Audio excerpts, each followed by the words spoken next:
রমজানের শেষ 10 রাত। আর দিনসমূহের মধ্যে শ্রেষ্ঠ দিন হচ্ছে জিলহজ মাসের প্রথম 10 দিন। অন্যদিকে আমরা লক্ষ্য যদি করি আমরা এটা খুশি, ওই যে বললাম রমজানের শেষ 10 রাতের আমল এবং 10 রাতের আনন্দ আনে। কি আনন্দ আনে? 10 রাতের পরে কি ঈদুল ফিতর। আমার জিলহজ মাসের প্রথম 10 দিন 10 দিনের আমল আনন্দ বয়ে আনে। কি আনন্দ বয়ে আনে? ঈদুল আযহা। 10 দিন 10 রাত দুটাই কিসের আগে? ঈদের পূর্বে না? 10 দিন 10 রাত দুটাই কিসের পূর্বে? ঈদের পূর্বে।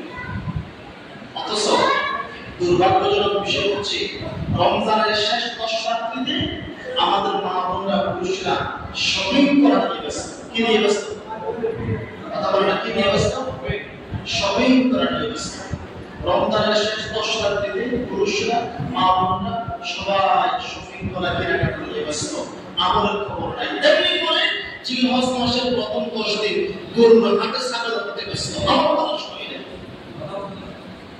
রমজানের শেষ দশকে আমরা যদি কিছু আমল করি, কিন্তু জিলহজ মাসের প্রথম 10 দিনের আমলের সম্পর্কে আমরা পুরাই রাখবো, সম্পূর্ণ রাখবো, কারো কোনো খবর নেই।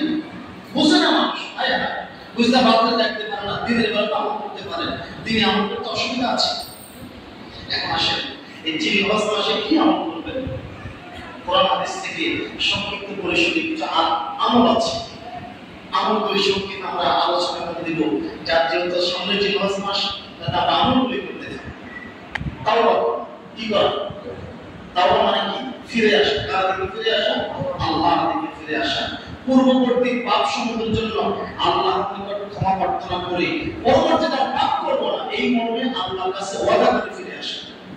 মনে করেন কোন পরিবার, কোন ছেলে পিতা মাতার সাথে রাগ করে অথবা কারো ফাঁদে পড়ে, কোন বন্ধু বান্ধবের ধোঁকায় পড়ে যেভাবে হোক পরিবার থেকে বিচ্ছিন্ন হয়ে গেছে, এখন এই ছেলে যদি আবার পরিবারে ফিরে আসতে হয়, কি করে? আসে একটা আপনার ফাওসাবি ধরেন, ধরবেন না মায়ের ফাওসাবি ধরে আমরা মাফ করে দেন, মাফ করে দেন। কিন্তু পিতা মাতা শব্দতে ঠিক আছে, তুমি যেহেতু আসছো আগের রীতিনীতি সব বাদ দিয়ে ফেলতে হবে, নতুন করে জীবন সাজাতে হবে, ঠিক কিনা? ঠিক তাওবা হচ্ছে এইভাবে আল্লাহর নিকট ফিরে আসা। আল্লাহ তাআলা বলতেছেন সূরা তাহরীম আয়াত নম্বর 8, আল্লাহ তাআলা বলেন ইয়া আইয়ুহাল্লাযীনা আমানু, ঈমানদারদেরকে বলতেছেন হে ঈমানদারগণ, তুবু ইলাল্লাহ, তোমরা আল্লাহর দিকে ফিরে আসো। কার দিকে ফিরে আসো? আল্লাহর দিকে ফিরে আসো। তাওবাতান নাসুহা, সঠিকভাবে ফিরে আসো। মনের ভিতরে কোনো সংকীর্ণতা, খটকা, ধোঁকাবাজি, মুনাফিকি, বিশ্বাসঘাতকতা রেখে নয়, এমন ভাবে ফিরে আসো না। ঠিক আছে, এখন তো জিলহজ মাসের 10 দিন, এখন ক্ষমা চাই ফিরে আসলাম, 10 দিন গেল আমিও নাই।